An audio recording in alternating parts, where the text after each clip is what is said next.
설교 제목을 한번 읽어봅시다. 시작. 제가 연신내 사거리를 보면 여기 선의 사거리에 가면 알라딘이라는 중고 서적이 있습니다. 저는 그 전까지는 한 번도 들어가지 않았습니다. 근데 2주 전에 월요일 날 말씀 준비 모임을 마치고 걸어가는데 알라딘이 눈에 들어오면서 마치 거기 들어가라는 그런 음성이 들릴 정도로 제가 길을 걷다가 지나가다가 다시 돌아섰습니다. 뭔가가 있을 것 같은 느낌이 정말 들었습니다. 사람에게 한 번씩 그런 느낌이 들 때가 있습니다. 그리고 그곳에 들어갔습니다. 40분 정도 제가 책을 골랐습니다. 눈에 들어오는 정말 책이 없었습니다. 그런데 책을 고르다가 제 눈에 딱 들어온 책이 뭐냐 하면 오늘 설교 제목입니다. 다정한 것이 살아남는다라는 책입니다. 이 책을 통해 제가 만난 사람이 바로 브라이언 헤어라는 사람입니다. 이는 미국 두크 대학교의 진화 인류학, 심리학, 신경과학 교수입니다. 그는 뛰어난 침팬지를 연구하는, 정말 콩고에 가서 침팬지를 연구했던 연장류 학자였습니다. 그는 책의 서두에 이렇게 말합니다. 늑대는 힘이 세지만 멸종 위기에 있고 늑대보다 힘이 약한 개는 더 번성하고 있다고 먼저 전제하고 이 글을 써나갑니다. 그러면서 여러분 잘 보세요.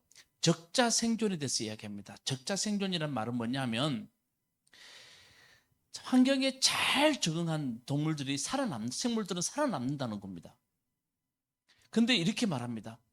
어느 순간부터 이 적자 생존을 대해서 사람들이 생각하는데 그것이 바로 신체적 적자를 사람들이 적자 생존으로 해석했다는 겁니다. 다시 말하면 좀 이렇게 생각하면 됩니다. 덩치가 큰 것들이 살아남더라는 겁니다. 어느 순간부터 이 신체적 적자라는 말이 우리 사회에 통용되기 시작했다는 겁니다. 그래서 덩치가 큰 동물들은 더 좋은 먹이를 먹고 더 좋은 짝을 찾아서 그래서 그들이 살아남는다는 겁니다. 이해되시죠? 그래서 잘 따라오라 그랬습니다. 자, 그렇게 살아남는다는 겁니다.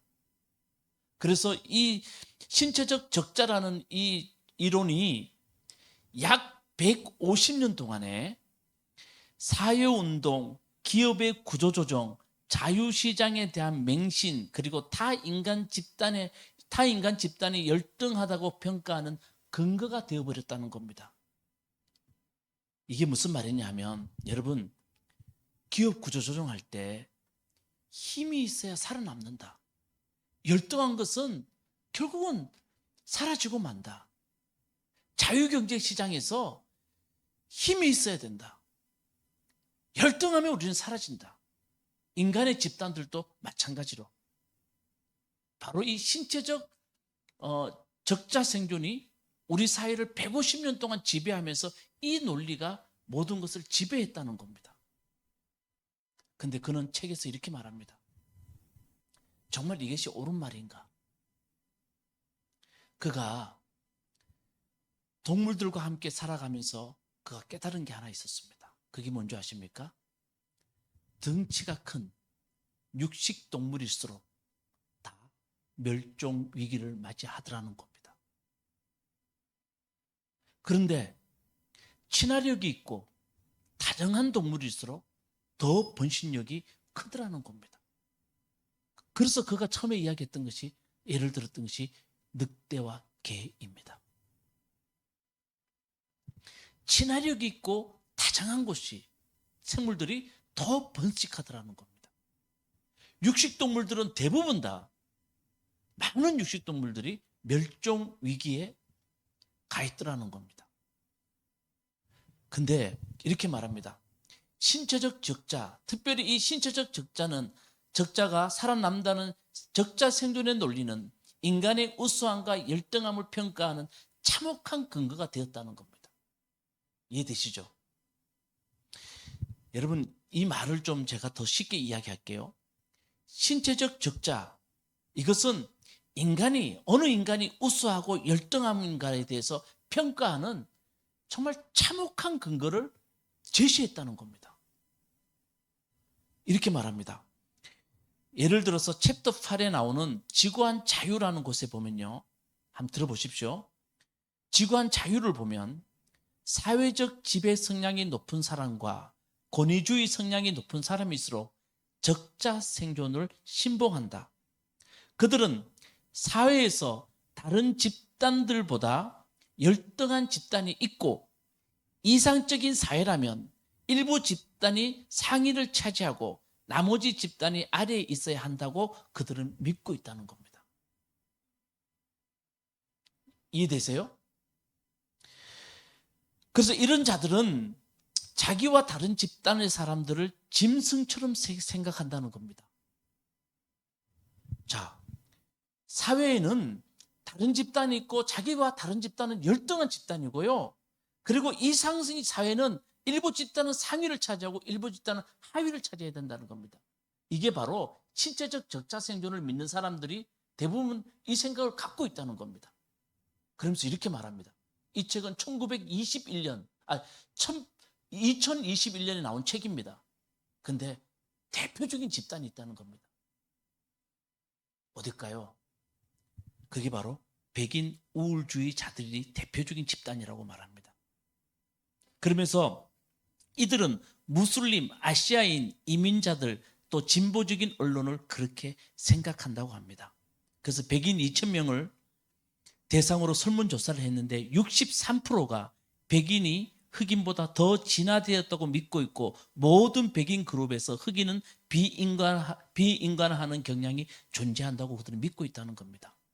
그래서 그 설문조사에서 많은 사람이 인터뷰를 적였는데 한 인터뷰만 제가 읽어드릴게요. 나는 흑인이 동물계에 가깝다고 생각한다. 그들은 다른 어떤 인종보다 빠르고 강하고 운동신경이 좋다. 그들은 또한 다른 인종에게 있는 지능과 윤리가 없다.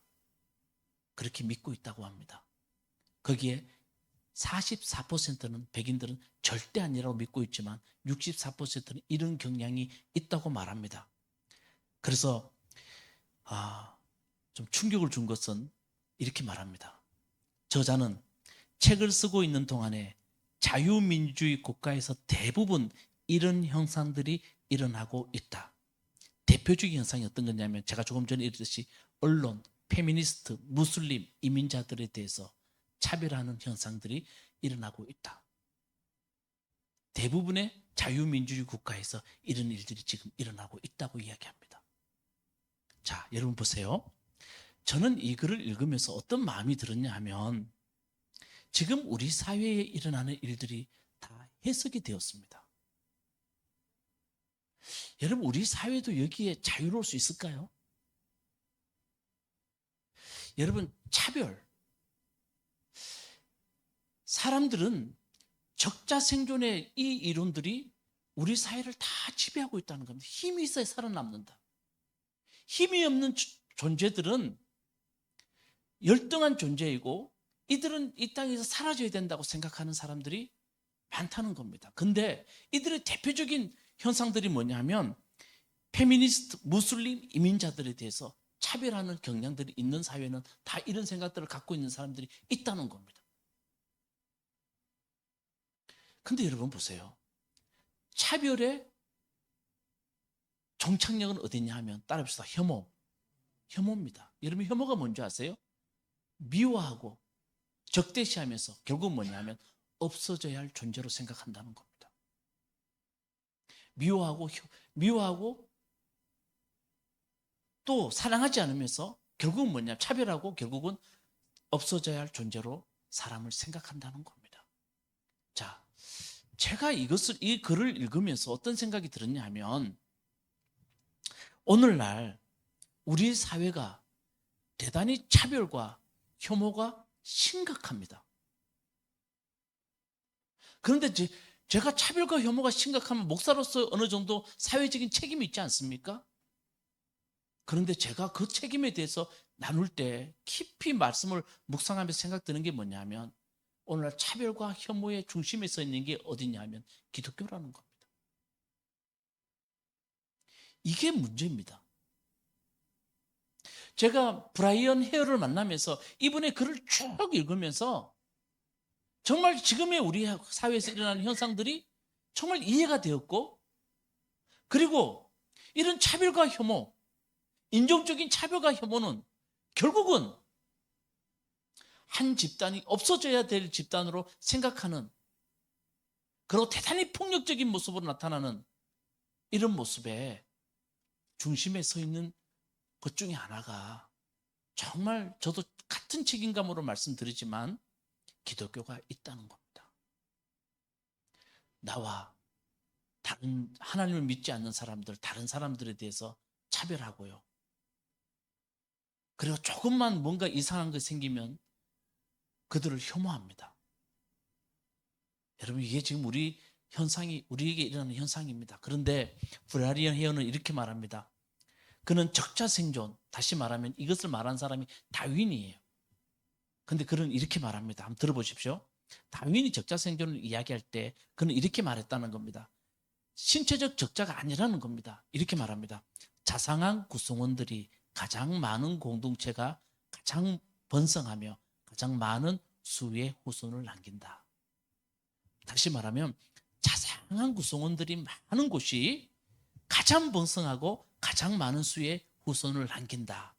그러면서 이렇게 말합니다. 늑대보다 개가 더 생존 능력이 좋은 것은 친화력이라고 말합니다. 이해되세요? 그러면서 친화력이란 협력적 의사소통, 다시 말하면 서로의 마음과 감정을 알고 협력하는 마음이, 이게 친화력이라는 겁니다. 그러니까 우리가 다시 말하면 적자생존이란 다정하고 친밀감이 높은 것일수록 살아남는다는 겁니다. 서로를 이해하고 사랑하는 것만큼 큰 적자생존은 없다는 겁니다. 그래서 인간에게 가장 아름다운 진화는 친화력과 다정함을 가지는 거라는 겁니다. 아멘. 여러분, 은혜가 안 돼요? 여러분, 그냥 한 사람의, 잠깐 목사가 설교할 게 없어서 들려주는 말이 아니에요. 저는 이 글을 읽으면서 대단히 은혜 받았어요. 우리 사회를 지배하고 있는 것은 신체적 적자생존, 다시 말하면 힘이 있어야 살아남는구나. 이게 우리 사회를 150년 동안 지금까지 지배해온 생각이라는 거예요. 그런데 정말 적자생존이라는 말은 뭐냐 하면 친화력과 다정함이 있는 곳은 살아남는다는 거예요. 아멘? 자, 그러면서 제 머릿속에 두 가지가 들어왔어요. 나눌게요. 첫 번째가 뭐냐면, 그렇구나, 지금 한국 교회가 위기라 그래요. 근데 제가 좋아하는 학자가 그렇게 말하더라고요. 한국 교회 위기라는 말은 늘 있었지만 지금처럼 위기는 없었다. 가장 위기다. 그럼 이 위기를 이야기하는 사람의 특징이 뭐냐 하면 이렇게 말해요. 큰 교회는 살아남고 작은 교회는 대부분 없어질 것이다. 이런 말 들어보셨어요? 안 들어보셨어요? 들어봤죠? 여러분, 이게 논리가 뭐냐 하면 신체적 적자생존의 논리예요. 큰 교회는 살아남고 작은 교회는 다 없어질 거야. 근데 여러분, 저는 브라이언 헤어를 만나면서 제가 그 글을 읽으면서 내 마음속에 든 것은 뭐냐면 아니구나. 교회가 살아남는 것은 다른 게 아니고 다정함과 친화력이구나. 아멘? 그 다정함과 친화력이 있는 교회는 결국은 약한 것 같은데 더 번성한다는 거예요. 여러분, 친화력이 뭐라 그랬습니까? 서로를 마음을 알고 감정을 알고 서로 협력하려는 마음이에요. 저분이 저렇구나, 저분의 마음이 저렇구나, 내가 좀 도와줘야지, 내가 함께 해줘야지, 이 마음이 있는 데가 더 성장한다는 거예요. 우리 교회가 그런 마음이 있어요. 사람들이. 아멘? 여러분, 힘이 있고 강한다고 살아남는 게 아니라는 거예요. 가정도 마찬가지예요. 여러분, 힘이 있는 가장을 둔 가정, 와, 우리 남편은 정말 돈 잘 벌어, 우리 남편은 정말 힘이 있어, 능력이 있어. 여러분, 그런 가정이 오래 갈까요? 아니면 친밀하고 다정한 가정이 오래 갈까요? 좀 이야기해 봅시다. 예. 우리 신곤사님이 능력이 없다는 말이 아니고 두 분 얼만큼 결혼 생활 얼만큼 되셨어요, 혹시요? 보세요. 친밀하고 다정한 가정이잖아요. 제가 우리 이은미 지사님이 한 번 저한테 그러더라고요. 아, 우리 신곤사님, 공곤사님 가정은 정말 치밀하다고. 그 이야기를 저한테 한 번 하더라고. 여러분, 치밀하고 다정한 가정이 오래 가요. 여러분, 남편이 돈 잘 벌고요, 잘 나가는 사람들요, 다 그렇게 평가할 수 없지만 더 친밀하지 않고 다정하지 않아요. 깨질 확률이 더 많다는 거 우리 눈으로 많이 보잖아요. 아멘? 그게 중요해요. 그리고 제가 글을 읽으면서 두 번째 생각한 게 뭐냐면, 여러분, 사람은 진화해야 돼요. 뭐 해야 된다고요? 또 누가 내보고 또 진화로 믿는다 말하지 마시고, 사람은 진화를 합니다. 근데 어떻게 진화해야 되냐면 하나님의 형상으로 진화하는 거예요. 아멘? 하나님의 형상으로 진화해야 되는데, 여러분, 하나님의 형상으로 진화하는 것은요, 어떤 것이냐면, 사람들이 지금까지 잘못 안 것이 뭐냐면, 그래, 내가 힘 있고 능력 있으면 하나님 일 잘할 거야. 나 돈 잘 벌고 내가 능력 있으면 하나님, 사람들 날 보고 하나님 많이 믿을 거야. 이게 아니라는 거예요. 여러분, 하나님 앞에 정말 하나님 형상 닮아가는 것은 내 속에 그리스도의 사랑이 넘치는 거예요. 치밀함과 다정함이 있는 거예요. 믿으시죠? 우리 다 나중에 하나님 앞에 서요. 요한계시록에 요한은 뭐라 그러냐 하면, 우리 하나님 앞에 다 설 때의 모습을 뭐냐 하면 하나님 앞에 신부로 선대요. 요한이 얼마나 놀라운 환상을 본지 몰라요. 다 신부로 서는데, 우리가 하나님 앞에 신부로 설 때 뭘 입고 있냐면 흰옷 입고 있는 신부로 선대요. 아멘? 근데 여러분, 옷은 뭔지 아세요? 우리의 행실을 이야기합니다. 우리 행실이에요. 하나님이 우리 행실을 보는데 뭘 보냐 하면, 민철아, 너 얼마나 힘 있고 능력 있었니? 그게 아니라는 거예요. 너 얼마나 나의 모습을 사람들한테 보여줬니? 얼마나 그 사람들에게 다정함으로, 사랑으로, 치밀하게 그들에게 다가갔니? 그걸 본다는 거예요. 아멘? 여러분, 참 중요합니다. 브라이언 헤어는요, 이렇게 말합니다. 인간에 대한 차별에 대한 잘못된 이해는 대부분 종교적 신념과 연결되어 있대요. 이게 무슨 말이냐 하면, 사람들은 정말 그렇게 믿고 있다는 거예요. 인간에 대한 차별, 이거 사람들이 다 그렇게 믿고 있다는 거예요. 그런데 여러분, 우리는 지금 그 대표적인 사례와 오늘 만나게 됩니다. 한번 잘 들어보세요. 제가 말씀을 묵상하면서 이 말씀이 도대체 우리에게 뭘 의미하고 있는가를 제가 깊이 생각하면서, 아, 하나님이 이때 이 말씀을 증거하라고 내가 이 책을 만나게 했구나라는 생각을 정말 많이 들었어요. 한번 잘 보세요. 여러분,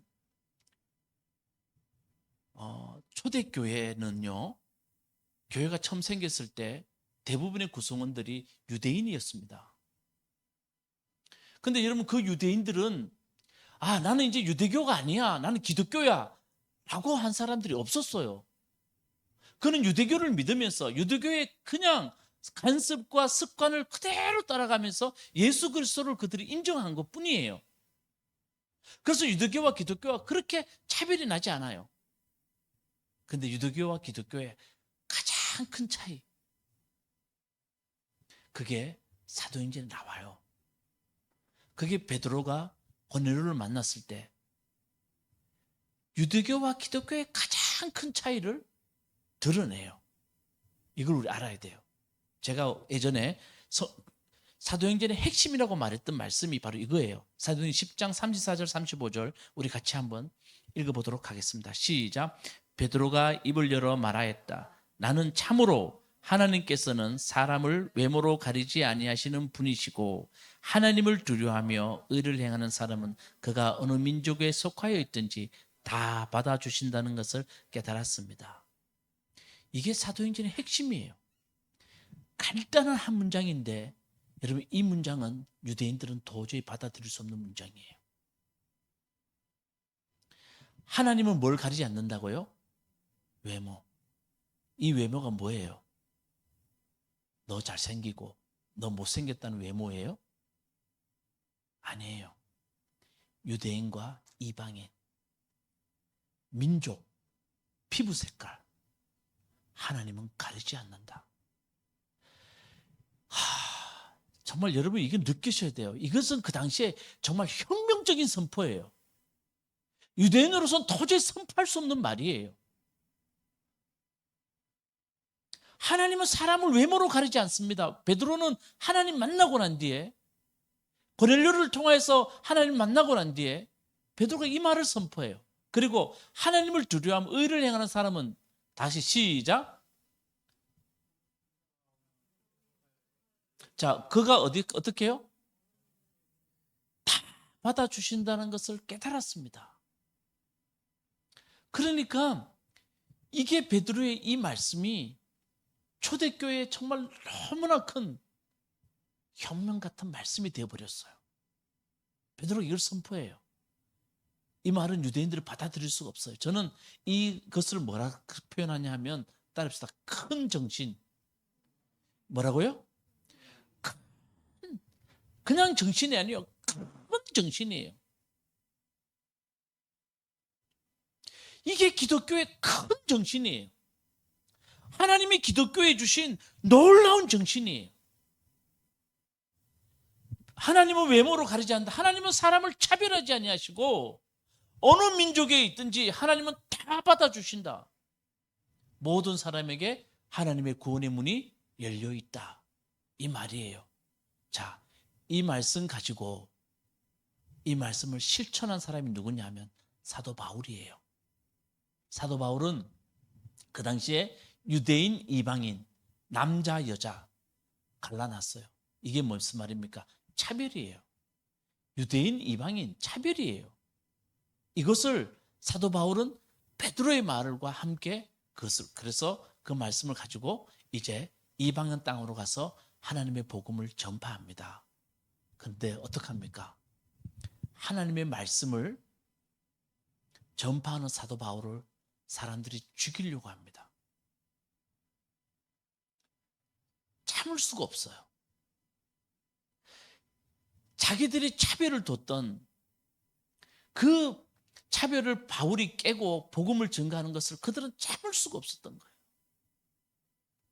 자, 그래서 어떤 일이 벌어지냐면, 자, 오늘 본문 말씀 12절 말씀 우리 한번 다 같이 한번 크게 읽어보도록 하겠습니다. 시작. 유대 사람들이 모의하여 바울을 죽이기 전에는 먹지도 마시지도 않겠다고 맹세하였다. 그 모의에 가담한 사람은 몇 명? 자, 저 보세요. 바울을 죽이기 전에는 먹지도 마시지도 않겠다. 다시 말하면 결사단이에요.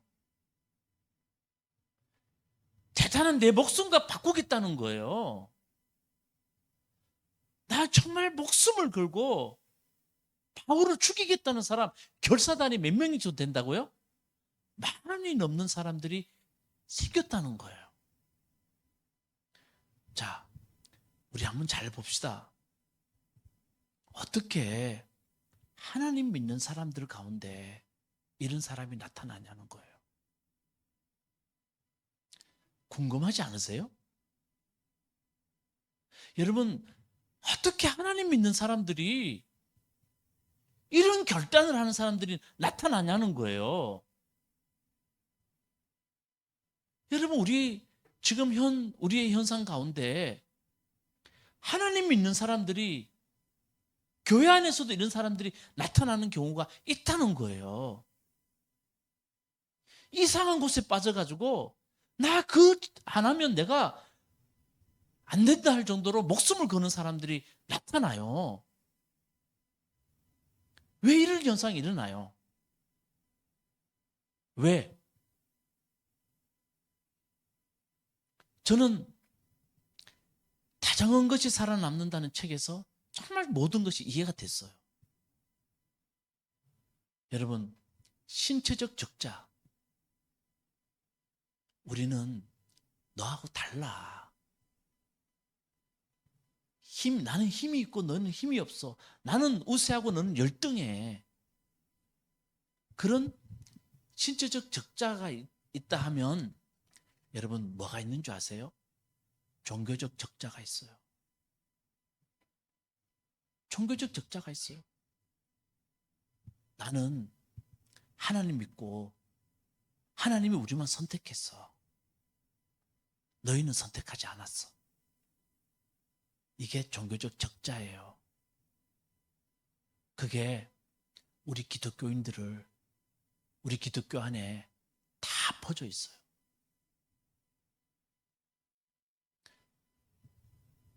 여러분들이 이렇게 질문할 수 있어요. 그럼 목사님, 그 틀린 말입니까? 맞아요. 그러면 그거 우리가 어떻게 받아들여야 돼요? 근데 우리는 이걸 어떻게 받아들이냐면 차별과 혐오로 받아들인다는 거예요. 많은 사람들이, 왜 지금 우리 젊은이들이 이상한 짓 하잖아요. 아니, 예수 믿는 젊은이들이 어떻게 그런 가르침을 받아서 목숨을 걸고 나가요? 저 이해가 안 돼요, 정말.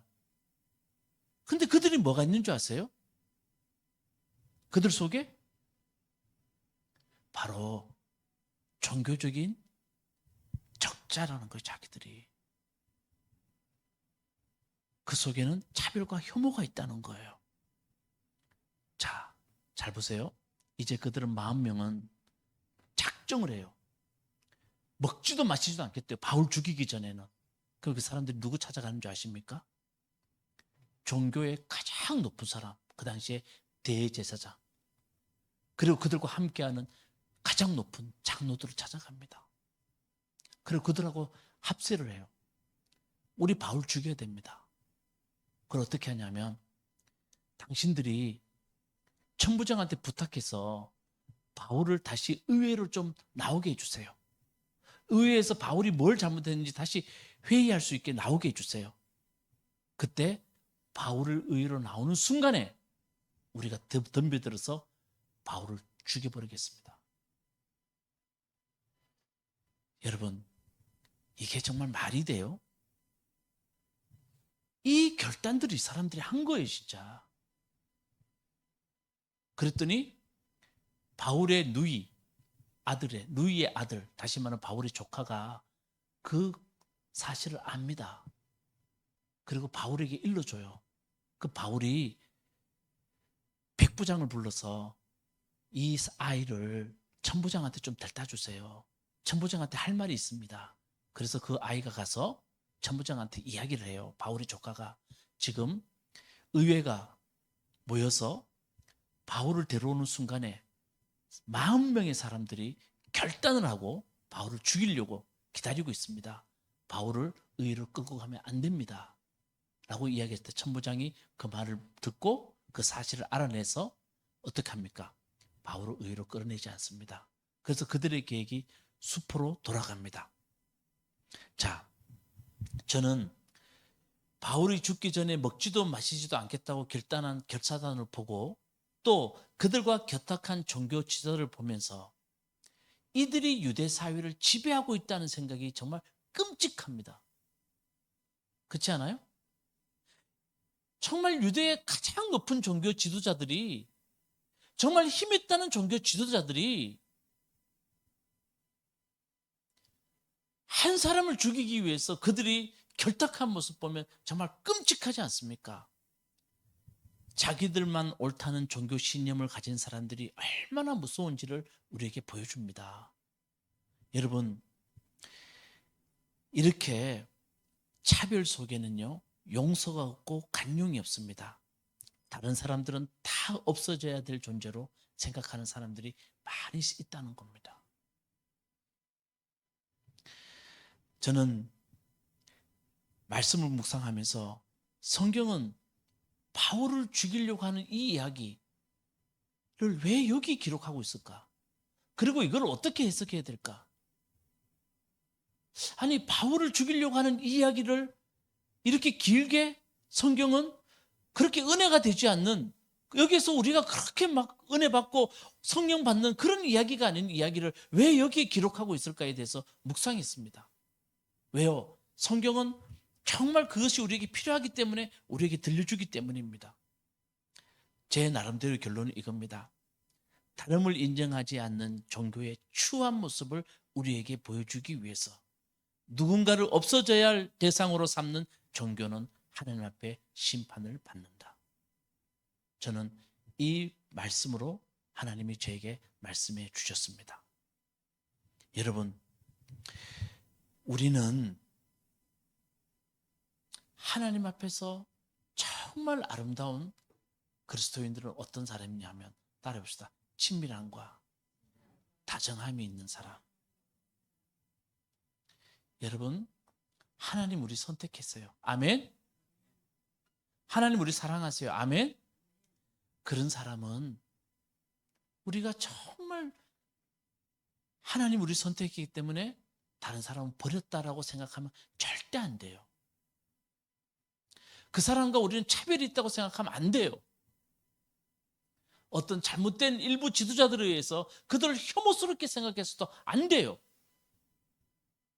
하나님이 우리를 선택하고 사랑하셨다고 믿는 사람들은 어떤 모습이냐 하면 다른 사람에게 더 어떻게 해요? 치밀하고 다정하게 다가가는 사람들이에요. 예수님 보세요. 선한 사마리아인의 비유를 드셨어요. 선한 사마리아인 피 흘리고 그렇게 벌어진 사람들은, 유대인들은 손을 대면 안 돼요. 다 지나가요. 제사장도 지나가고 레위인도 지나가요. 근데 예수님이 말씀하세요. 누가 그를 도왔다고요? 사마리아인, 치밀하고 다정한 사람. 예수님은 이 사람을 칭찬해 줘요. 그 당시에 유대인들은 받아들일 수 없는 이야기를 예수님은 비유로 이야기해 주세요. 여러분, 우리 교회는, 우리 예수 믿는 우리들은 정말 오늘 이 말씀을 들으면서, 저도 이 말씀을 읽으면서 이 말씀에서 어떻게 은혜롭게 복음을 전가할까 고민하고 있는 가운데 하나님이 한 책을 만나게 해주셨고, 그 책을 통하여서 우리가 정말, 사람들은 조금만 잘못되면 얼마나 추하고 사람을 차별하고 혐오스럽게 만드는지 대해서 제가 보면서 오늘 본문 말씀하고 딱 맞는 거예요. 그렇구나. 유대교가 그들은 하나님 믿는다고 하지만 이들이 왜 정말 이렇게 추한 모습을 보일까? 사람을 차별하고 사람을 혐오스럽게 생각하는 이들에 대해서 하나님이 심판하는 모습을 우리에게 보여준다는 생각을 들었습니다. 여러분, 우리는 그러면 안 돼요. 정말 예수 믿는 사람들 정말 정신 똑바로 차려야 돼요. 저도 마찬가지, 여러분도 마찬가지입니다. 우리 정말 하나님 앞에서 누군가를 만났을 때 정말 치밀하고 다정하게 우리가 다가가야 할 줄로 믿습니다. 저는 이 브라이언 헤어의 그의 마지막 문장, 책이 되게 두껍습니다. 그게 마지막 문장이 정말 너무 은혜로웠습니다. 앞을 보시고 그냥 제가 읽어드리겠습니다. 오레오와 나눈 우정과 사랑으로, 이 오레오는 누구냐 하면 누군가 아니고 그가 길렀던 개입니다. 개. 오레오와 나눈 우정과 사랑으로 나는 그 무엇보다도 소중한 교훈을 얻었다. 우리의 사람은 얼마나 많은 적을 정복했느냐가 아니라 얼마나 많은 친구를 만드느냐로 평가해야 함을, 그것이 우리 종이 살아남을 수 있었던 숨은 비결이다. 정말 저는 이 마지막 문장이 책을 읽기 때문에 되게 은혜가 되었습니다. 여러분, 하나님은 똑같을 거예요. 여러분이 얼마나 많은 적을 만들고 얼마나 많이 승리했냐고 여러분을 평가하지 않을 겁니다. 얼마나 많은 친구를 만들었느냐, 얼마나 많은 사람에게 다정하고 친밀하게 다가갔느냐. 그는 이렇게 말합니다. 그것이 우리 종이 살아남을 수 있었던 숨은 비결이다. 여러분, 우리 교회도 숨은 비결은 다른 거 없어요. 정말 우리 교회 여기 앉아있는 여러분들이 얼마나 누군가의 아픔을 알고 마음을 알고 서로 협력하려고 했느냐. 여기 하나님의 평가가 있을 줄로 믿습니다. 여러분의 그게 친밀함이고 다정함입니다. 이것이 있는 교회 멋있잖아요. 생각해 봤어요. 막 기도하는데 내 마음속에 이런 생각이 들었어요. 정말 하나님 저한테 그랬어요. 너 왜 그렇게 조급하게 생각하냐. 그 생각 많이 들었어요. 왜 사람들의 눈치를 보고 조급하게 생각하냐. 그거 아니야. 나는 너희 교회가 말씀 준비하면서 정말 하나님 앞에서 치밀하고 아름답게 사람들이 그렇게 되었으면 좋겠어. 그럴 때 우리가 이게 숨은 비결이 될 때 우리 교회가 부흥할 줄로 믿습니다. 지금 여러분 우리 숫자에 연연하지 마세요. 몇 명 더 왔고 몇 명 적게 왔고 중요하지 않아요. 지금 우리 교회에 여러분들이 어떤 사람이 되느냐가 더 중요합니다. 아시겠죠? 예, 여기에 우리의 숨은 비결이 있습니다. 우리가 지금 성장해봤자 막 사람들을 강제로 끌어놓고 어떻게 하든 끌어놔봤자 우리가 그게 없는데 무슨 소용이 있습니까? 자, 신체적 적자 생존이 아니라 우리는 정말로 그리스도인으로서 아름다운 사람이 먼저 되기를 바라겠습니다. 자리에 일어나시겠습니다.